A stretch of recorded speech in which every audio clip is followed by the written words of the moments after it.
दोस्तों, किसी बादशाह का जब वक्त खराब चलता है तो उसके जीते हुए किले भी धीरे धीरे ढहने लगते हैं, और कुछ ऐसा ही हाल इस बादशाह का है। बड़ी शिद्दत से, बड़ी मेहनत से इस बादशाह ने जो किले जीते थे 2014, 2019 में, उसके बाद भी वो धीरे धीरे अब ढहते चले जा रहे हैं। और सबसे ताज़ा मिसाल हरियाणा की है, जहां किला ढहने की बिल्कुल कगार पर है। और अगला टारगेट महाराष्ट्र है, इस देश का सबसे अमीर राज्य, हाईएस्ट जीडीपी स्टेट। ये किला भी ढह सकता है। अब दोस्तों, हरियाणा का तो हाल ही मत पूछिए। आलम यह है कि बीजेपी से कोई लड़ने को बड़ा नेता तैयार नहीं है। इस्तीफों की झड़ी लगी हुई है, और आप कह सकते हैं कि लठ बज रहे हैं कई दफ्तरों में। और जिनको टिकट दिया जा रहा है, बदकिस्मती देखिए कि उनको टिकट वापस करना पड़ रहा है। यह हाल है। क्या सर्वे की मैं बात करूं। और उधर अगर आप महाराष्ट्र देखें तो महाराष्ट्र में ऐसा लग रहा है कि जैसे मोदी जी का जो गुब्बारा है, मोदी और अमित शाह का, उसकी हवा निकलनी अभी से शुरू हो गई। चुनाव दिवाली बाद हैं, हवा अभी से निकल रही है। अब इधर महाराष्ट्र में कई सर्वे आए, पॉलिटिकल पार्टीज़ के सर्वे आए, बीजेपी का, कांग्रेस के इंटरनल सर्वे, इंटेलिजेंस का सर्वे। लेकिन एक सर्वे जो आज ट्रेंड कर रहा है सोशल मीडिया पर, ट्विटर पर, फेसबुक पर, वो लोक पोल का सर्वे। और ये जो सर्वे है, इसमें साफ जिक्र है, इसमें साफ दिख रहा है कि बीजेपी के हाथ से किस तरह से गेम निकल रहा है। अगर आप ये सर्वे देखें एक नज़र में, तो एनडीए यानी बीजेपी की तरफ से देवेंद्र फडणवीस, उनके पीछे मोदी, शाह और अजीत पवार जो एनसीपी के हैं, एकनाथ शिंदे जो मुख्यमंत्री हैं, शिवसेना को लीड कर रहे हैं।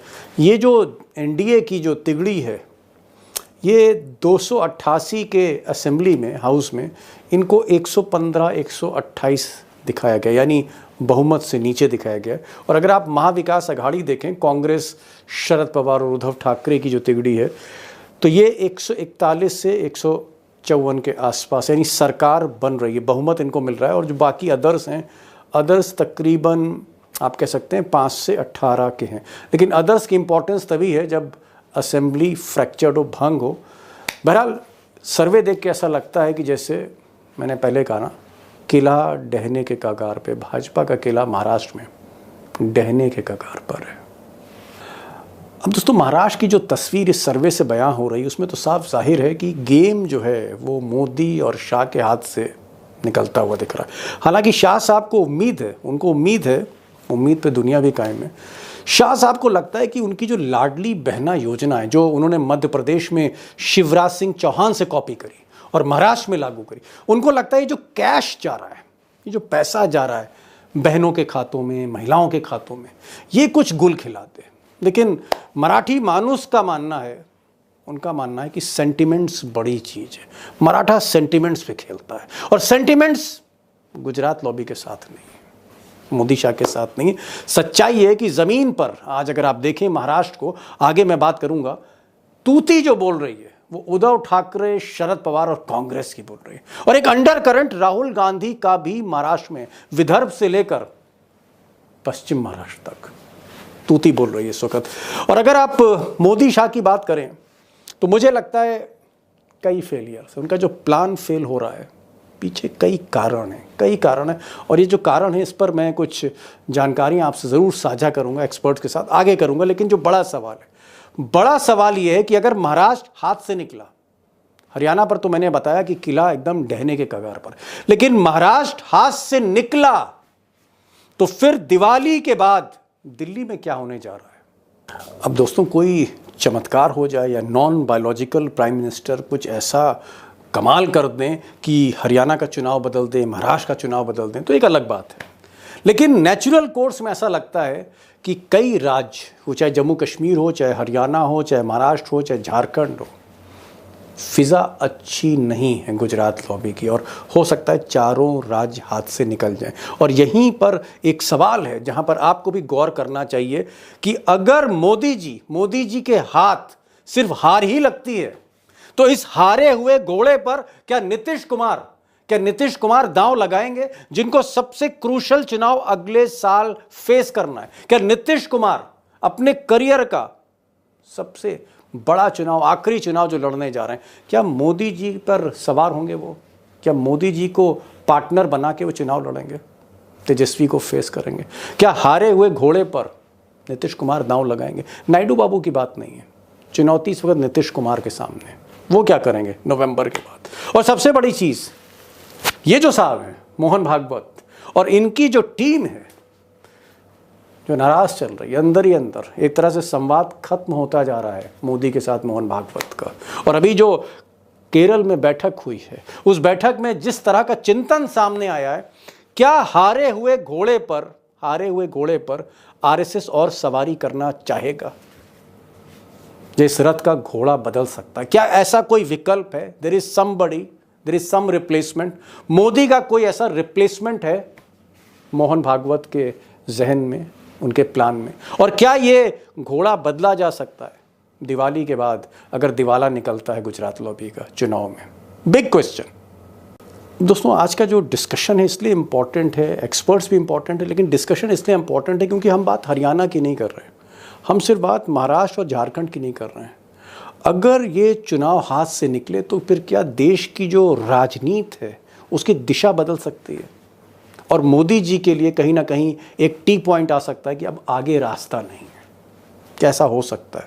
हमारे साथ आज 3 खास मेहमान हैं और कई दिनों के बाद विवेक देशपांडे, इंडियन एक्सप्रेस में बड़ी ज़बरदस्त पत्रकारिता उन्होंने करी, एक बड़े अखबार में, नागपुर में रहते हैं, आरएसएस मुख्यालय जहां पर है, और आप कह सकते हैं कि आरएसएस की हर जानकारी अगर कहीं से ब्रेक होती है तो विवेक देशपांडे ही ब्रेक करते रहे हैं। विवेक देशपांडे को मैंने बुलाया पूछने के लिए कि क्या आरएसएस सोच रहा है कि घोड़ा बदला जाए अगर घोड़ा थक गया है। हमारे साथ सुधीर सूर्यवंशी होंगे, मुंबई के स्टार रिपोर्टर हैं, जर्नलिस्ट हैं, सीधे मुंबई से जुड़ेंगे, आपको जानकारी देंगे कि भाई तूती क्यों बोल रही है उद्धव ठाकरे की और शरद पवार की और राहुल गांधी की। और हमारे साथ उमाकांत लखेड़ा होंगे जो बताएंगे आपको कि नीतीश कुमार के मन में क्या चल रहा है नवंबर के बाद, अगर मोदी जी थक जाते हैं, घोड़ा थक जाता है, हार जाता है, तो क्या सवारी करेंगे नीतीश कुमार जैसा नेता सवारी करेगा? Big questions, very big questions. और दोस्तों, गुजारिश ये है कि इस डिस्कशन को, इन खुलासों को आखिर तक सुनिएगा। अक्सर मतलब की बात दी एंड में आती है। लखेड़ा साहब, कि ये जो सर्वे आ रहे हैं ये एनडीए को 125 सीट के आसपास दिखा रहे हैं, 114 से 128।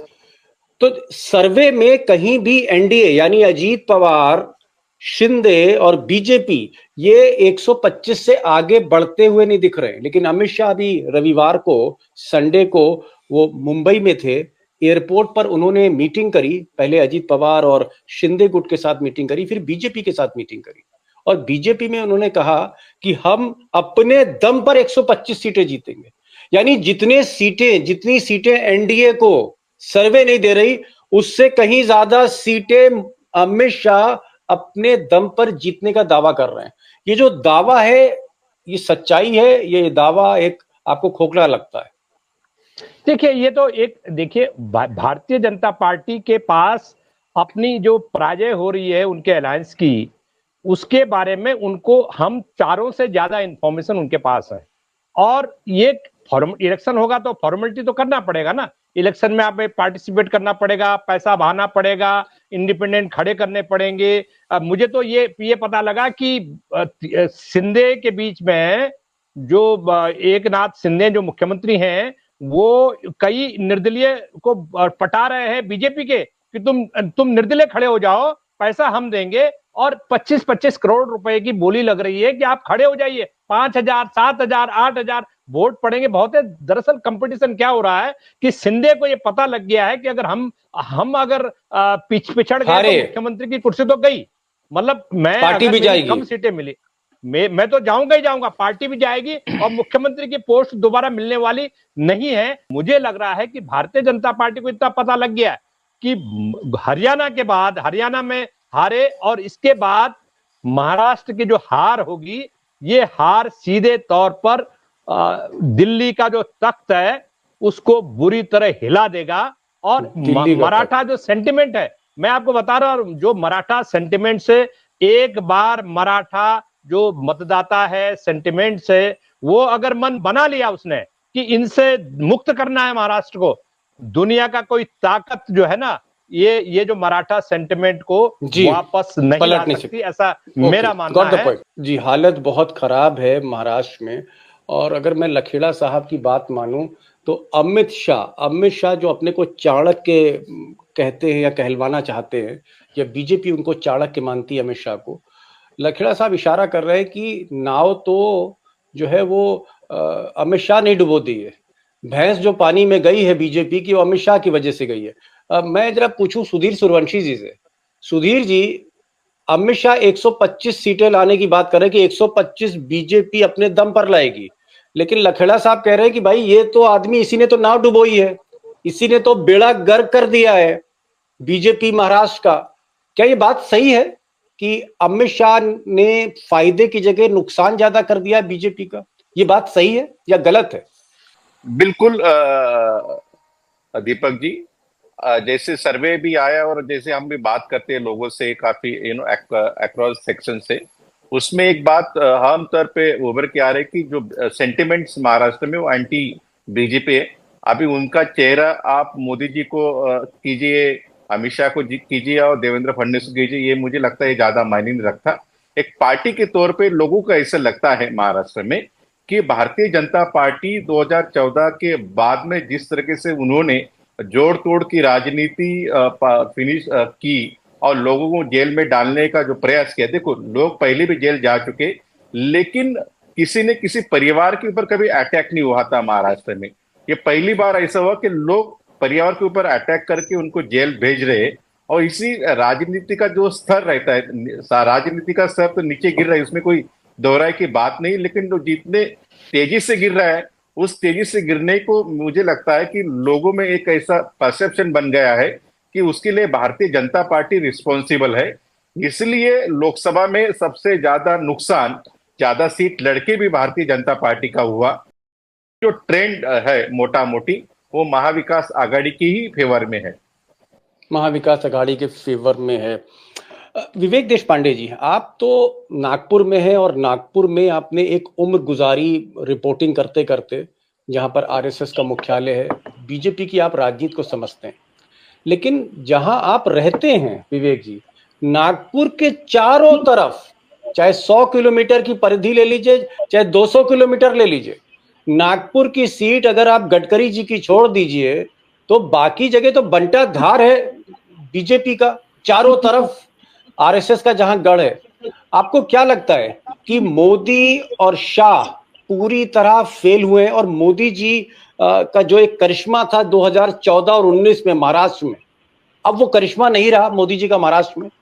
People don't like him, let me be very Frank, people don't like him जिस तरह से वो 2014 में फिदा थे। मैं मराठियों की बात कर रहा हूँ।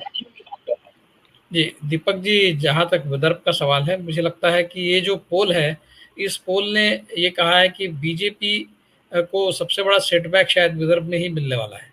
और ये बावजूद इसके कि विदर्भ के दो सबसे बड़े नेता, महाराष्ट्र के दो सबसे बीजेपी के बड़े नेता देवेंद्र फडणवीस और नितिन गडकरी, ये विदर्भ से आते हैं। और जो बीजेपी के प्रेसिडेंट है, महाराष्ट्र के अध्यक्ष जो है जी बावनकुले साहब, वो भी वहीं से, नागपुर से आते हैं। तीन बड़े दिग्गज नेता होने के बावजूद अगर विदर्भ में बीजेपी की हालत खस्ता है तो ये बहुत कुछ दर्शाता है। ये ओवरऑल पूरे स्टेट का जो बीजेपी का सीन है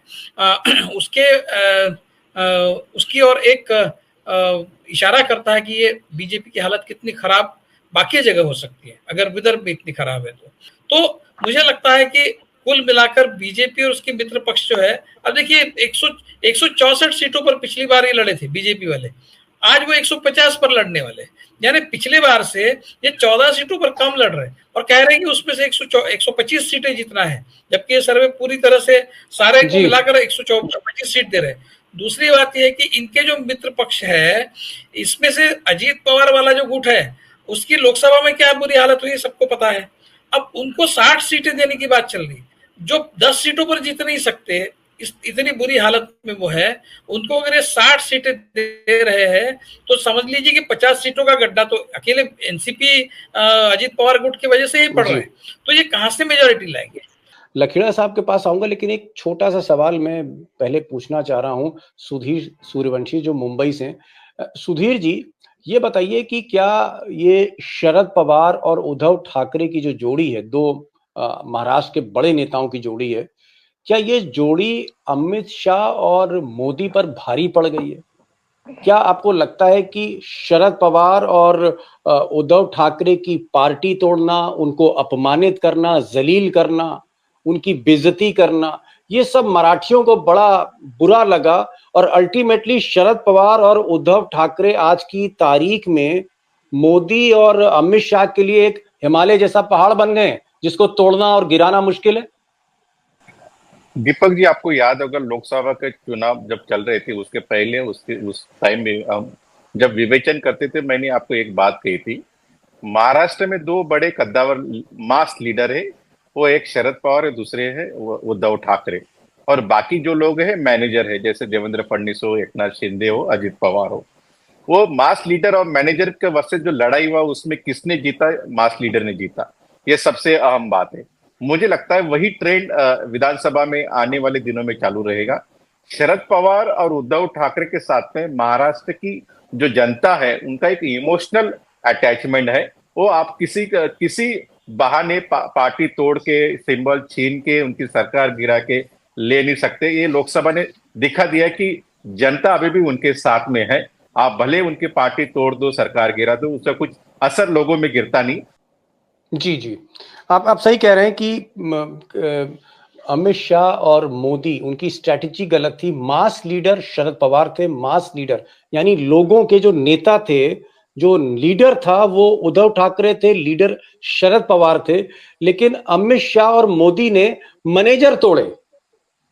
शिंदे जो थे वो मैनेजर थे उद्धव ठाकरे के, अजीत पवार मैनेजर थे शरद पवार के। तो मैनेजर को अपने साथ मिला तो लिया, लेकिन लीडर वहीं रह गए। इस वजह से महाविकास आघाड़ी भारी पड़ गई है महायुति पे, एनडीए पर। एक चीज यहां पर लखेड़ा साहब पूछना चाहूंगा क्योंकि समय कम हो रहा है। आपको क्या लग रहा है कि हरियाणा हाथ से निकला, जम्मू कश्मीर की तो हम बात ही नहीं कर रहे हैं, आपको भी पता है, सबको पता है जम्मू कश्मीर में क्या स्टेक्स हैं, खासकर कश्मीर में। तो हरियाणा हाथ से निकला, महाराष्ट्र हाथ से निकला, तो फिर ये मोदी शाह का क्या होगा? ये तो बता दीजिए लकड़ा साहब। इतने साल से आप राज्यसभा और लोकसभा कवर कर रहे हैं, फिर संसद में क्या होगा? दिल्ली में देखिए, नवंबर आने दीजिए, अभी तो ठंड शुरुआत होने वाली है। मुझे ऐसा लगता है कि पूरी सरकार पर जो प्रेशर बढ़ेगा, क्योंकि आप जब हारते चले जाते हैं तो जो सबसे बड़ा इंपैक्ट होता है वो बैसाखियां होती हैं। और बैसाखियां लूज अपने जो स्क्रू होता है ना, स्क्रू अपना निकालना शुरू करती है, क्योंकि बैसाखियों का भी अपना इंतजाम करना है। ये जो हार का जो सिलसिला है, ये हार का सिलसिला अगर बिहार को भी टच करेगा, और बिहार में बीजेपी की हालत खराब है। बीजेपी झारखंड, बीजेपी महाराष्ट्र, जो देखिए जो सेंटिमेंट्स बिहार में है, मोटा मोटा तौर पर झारखंड में, हालांकि झारखंड में लोकसभा चुनाव में उतनी सफलता नहीं मिल पाई इंडिया अलायंस को, लेकिन मैं आपको बता रहा हूं कि ये जो हार होगी, इसका पहला विकेट गिरेगा पटना में, बिहार में। नीतीश कुमार को अपना रास्ता चुन लेना पड़ेगा इमीडिएट। और विंटर सेशन जो है, बीजेपी अब कोशिश कर रही है, उसे दो फाड़ करने की कोशिश कर रही है। उनको लगता है कि नीतीश कुमार के 12 में से 3-4 लोग अपने साथ मिला लेंगे। वो नीति, वो पॉलिसी, वो टैक्टिक्स सफल नहीं होने वाली है। सबसे बड़े जो मजबूत और सातिर पॉलिटिशियन है, तेज पॉलिटिशियन, उनका नाम है चंद्रबाबू नायडू। चंद्रबाबू नायडू को भी लगेगा कि नाव डूब रही है, तो चंद्रबाबू नायडू भी, जो केंद्र में अगर ये सरकार गिरती है, जो एनडीए सरकार है, अगर ये सरकार गिरती है, कमजोर होती है, तो सबसे पहले चंद्रबाबू नायडू नया मॉडल जो बनेगा इस सरकार के गिरने के बाद, और जो मिड इलेक्शन होने वाला, मिड टर्म इलेक्शन की संभावनाएं प्रकट की जा रही हैं कि अगर ये हार का सिलसिला चलता रहा तो देश में मिड टर्म इलेक्शन के अलावा कोई ऑप्शन नहीं बचेगा। लखेड़ा साहब, बड़ी बात आपने की। आपने कहा कि हरियाणा में पराजय हुई, महाराष्ट्र में पराजय होती है और फिर झारखंड होती है। तो नीतीश कुमार कहीं ना कहीं नवंबर के बाद, दिवाली के बाद इन फैसलों को देखकर वो पुनर्विचार कर सकते हैं, बैसाखी विथड्रॉ कर सकते हैं, क्योंकि एक हारे हुए खिलाड़ी के साथ नीतीश कुमार बिहार में अपना आखिरी चुनाव, अपने करियर का जो पीक है, आखिरी चुनाव वो नहीं लड़ना पसंद करेंगे मोदी के साथ। मैं एक आखिरी सवाल मैं सिर्फ देशपांडे जी से कर रहा हूं। देशपांडे जी, एक छोटा सा बस आंसर चाहिए। क्या आपको लगता है कि अगर महाराष्ट्र में पराजय होती है बीजेपी की, हरियाणा में होती है, तो क्या आपको लगता है कि नायडू बाबू और नीतीश कुमार ये लोग भी कुछ फिर रीथिंक कर सकते हैं? एक शॉर्ट में जवाब। जी बिल्कुल, पॉलिटिकल फोर्सेस का रीअलाइनमेंट ये कभी भी हो सकता है। अगर मोदी जी की वो ताकत नहीं रही, ये 4 स्टेट्स के इलेक्शन के बाद अगर ये बात समझ में आ जाती है सबको कि अभी मोदी जी का जादू नहीं चल रहा है, तो मुझे लगता है कि एक खोटे सिक्के की तरह केवल उनकी बैसाखियां, मतलब जो जेडीयू है और जेडीपी है वही नहीं, तो बीजेपी के अंदर भी बदलाव, उनके बदलाव के लिए बीजेपी के अंदर भी कोशिश होगी। तो और मुझे लगता है कि अगर चलिए एक सवाल मैं आपसे पूछ ही लूं, विवेक जी, आप तो आरएसएस के मुख्यालय से पर ही आप वहीं से बोल रहे हैं, बगल से ही उसके, आप नागपुर में बैठे हैं। एक सवाल आपसे मैं सोच रहा हूं पूछ ही लूं, अगर ये चारों राज्य हार जाते हैं मोदी जी, जिस तरह की इस वक्त राइटिंग ऑन वॉल दिख रही है, तो क्या आरएसएस कुछ सोच सकता है? मोहन भागवत कुछ सोच सकते हैं? मैं वही कह रहा हूं दीपक जी, ऐसा हो सकता है कि ऐसी स्थिति में जो अलायंस पार्टनर्स है, जिनके बदौलत ये सरकार चल रही है, वो अगर कुछ अलग सोचना शुरू कर देते हैं, तो आरएसएस और बीजेपी के अंदर के भी जो एंटी मोदी और एंटी शाह वाले जो लॉबी है बीजेपी की, वो सारे मिलकर इन 2 अलायंस पार्टनर्स को मनाने की कोशिश करेंगे और ये मनाने की कोशिश करेंगे कि हम इनका अल्टरनेटिव आपको दे रहे हैं बीजेपी के अंदर। बिल्कुल, बहुत बड़ी बात करी विवेक देशपांडे नागपुर में, जहां पर आरएसएस का मुख्यालय है, और आप कह सकते हैं कि पिछले 25-30 वर्षों से अगर कोई पत्रकार आरएसएस को एकदम डीपली जाके कवर कर रहा है तो वो विवेक देशपांडे हैं। इंडियन एक्सप्रेस में मैंने इनकी बहुत सी खबरें पढ़ी आरएसएस को लेकर, और इनका ये कहना है कि आरएसएस भी एक विकल्प दे सकता है मोदी का। वो गडकरी हो सकते हैं, वो कोई और हो सकता है, लेकिन आरएसएस में थिंकिंग चल रही है कि अगर मोदी लगातार हारे तो इस घोड़े को बदलो, दूसरा घोड़ा रथ पे लगाओ। लास्ट क्वेश्चन, लास्ट जवाब मैं आपसे चाह रहा हूं 1 मिनट के अंदर। सुधीर जी, ये जो विवेक जी कह रहे हैं कि भाई महाराष्ट्र में जो आरएसएस का मुख्यालय है नागपुर में, यहां पर भी ये सोच चल रही है कि अगर हरियाणा हारे मोदी जी, फिर महाराष्ट्र हार गए, फिर झारखंड हार गए, जम्मू कश्मीर भी हाथ से निकला, और अगर नीतीश कुमार उस वक्त थोड़े प्राइसी हो गए, वो भी थोड़ा अलग होने की बात करने लगे, तो उससे पहले कि ये सरकार गिरे, आरएसएस एक विकल्प लेके आ सकता है। क्या आपको लगता है कि नितिन गडकरी एक विकल्प हो सकते हैं? सुधीर जी। दीपक जी, जैसे विवेक जी ने जो बात की, मैं उसको थोड़ा आगे लेके जाना चाहता हूँ। अभी एक रिपोर्ट आ रही है कि आरएसएस की मीटिंग भारतीय जनता पार्टी कुछ टॉप लीडर के साथ हुई, तो उनमें उन्होंने एक एजेंडा दिया बीजेपी को कि इस तरह से महाराष्ट्र का चुनाव लड़ो, आप इस तरह के चुनाव नहीं लड़ेंगे, आप हार गए तो हमारी जिम्मेदारी नहीं रहेगी, इधर यू परफॉर्म और यू पेरिश। उसके बाद में सबसे बड़ी खबर यह है कि उसके बाद में आरएसएस हाथ खड़े करने वाला है भारतीय जनता पार्टी के साथ से, और कहने वाला है कि हम दूसरा विकल्प ढूंढने में हम कोई डिले नहीं करेंगे। जी, एक छोटा सा जवाब, फाइनल कमेंट मैं लखेड़ा साहब से ले रहा हूं। लखेड़ा साहब, जैसा कि विवेक देशपांडे जो आरएसएस को कवर करते रहे हैं पिछले 25-30 वर्षों से, और सुधीर जी भी काफी पैठ रखते हैं, इन दोनों का ये कहना है कि अगर महाराष्ट्र हारे, हरियाणा हारे, झारखंड हारे, मोदी जी की स्थिति बहुत कमजोर हो गई, तो आरएसएस, मोहन भागवत कोई विकल्प दे सकता है, मोदी को रिप्लेस कर सकता है।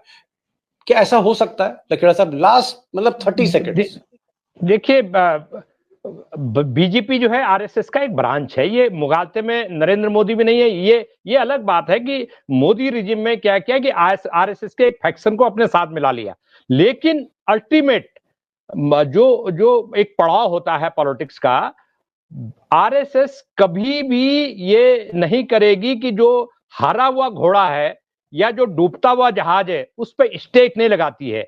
आरएसएस का ये मानना है कि जो राजनीति है भारतीय जनता पार्टी में वो चलती रहनी चाहिए। अगर उनको ये पक्का भरोसा है कि अगर इनको हाथ में अगर ज्यादा दिन तक पावर लंबे समय तक दी गई तो पूरी बीजेपी डूब जाएगी।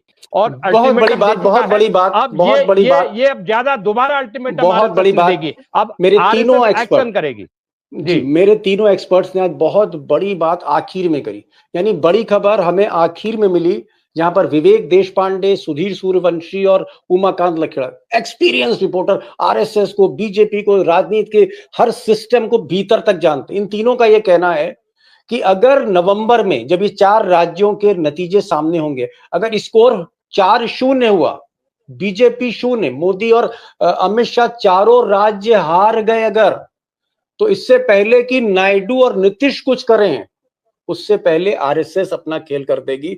हो सकता है ये घोड़ा बदल दे। आरएसएस मोदी को छोड़ सकती है अगर मोदी जी ये चारों राज्य हार गए, क्योंकि लखेड़ा साहब ने कहा कि डूबते जहाज पर स्टेक नहीं लगाती, दांव नहीं लगाती आरएसएस। आप तीनों का बहुत बहुत शुक्रिया कि जो हम जिस निष्कर्ष पर पहुंचे, और यहीं से इस निष्कर्ष से एक बात होती है कि महाराष्ट्र एक बहुत बड़ा डिसाइसिव, एक राजनीति में, देश की राजनीति की जो दशा है उसमें एक नई दिशा दे सकता है। एक बहुत ही निर्णायक मोड़ पर महाराष्ट्र का चुनाव खड़ा है। अगर मोदी हारे तो इस सरकार का जो नेतृत्व है वो बदल सकता है, कोई नया चेहरा आ सकता है, वो गडकरी हो सकते हैं, कोई और हो सकता है।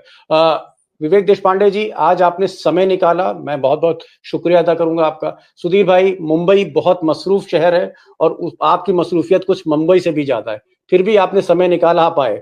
और लखेड़ा साहब, आपको मैं दोनों हाथों से प्रणाम करूंगा कि आप आते हैं, दिल्ली में रहते हैं, संसद कवर करते हैं, रोज मोदी को देखते हैं आप जब भी संसद चलती है, और इतनी बेबाकी से आप बोलते हैं, मोदी को कवर करते हैं, संसद कवर करते हैं, वहीं बैठे हैं आप, और इतनी जबरदस्त आप बातें करते हैं, और इतना मैं कह सकता हूं बेखौफ बातें आप करते हैं, उसके लिए आपको भी सैल्यूट है। Thank you so much for joining this programme. Thank you so much sir, thank you so